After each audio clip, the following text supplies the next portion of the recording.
Hello, Paul in Corinth. Paul left Athens and went on to Corinth. There he met a Jew named Aquila, born in Pontus, who had recently come from Italy with his wife Priscilla, for Emperor Claudius had ordered all the Jews to leave Rome. Paul went to see them and stayed and worked with them, because he earned his living by making tents, just as they did. He held discussions in the synagogue every Sabbath, trying to convince both Jews and Greeks. When Silas and Timothy arrived from Macedonia, Paul gave his whole time in preaching the message, testifying to the Jews that Jesus is the Messiah. When they opposed him and said evil things about him, he protested by shaking the dust from his clothes and saying to them, "If you are lost, you yourselves must take the blame for it. I am not responsible. From now on, I will go to the Gentiles."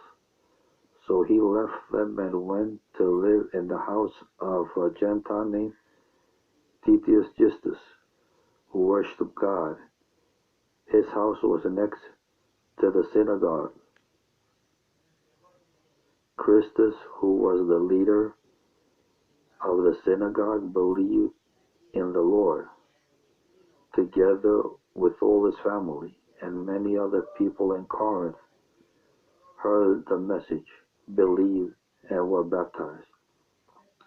One night Paul had a vision in which the Lord said to them, "Do not be afraid, but keep on speaking and do not give up, for I am with you. No one will be able to harm you, for many in this city are in my name." So Paul stayed there for a year and a half, teaching the people the word of God. When Gallo was made the governor of Achaia, the Roman governor of Achaia, Jews there got together, seized Paul, and took him into court. "This man," he said, "is trying to persuade people to worship God in a way that is against the law." Paul was about to speak when Gallio said to the Jews, "If there were a matter of some evil crime or wrong that he has committed, it would be reasonable for me to be patient with the Jews.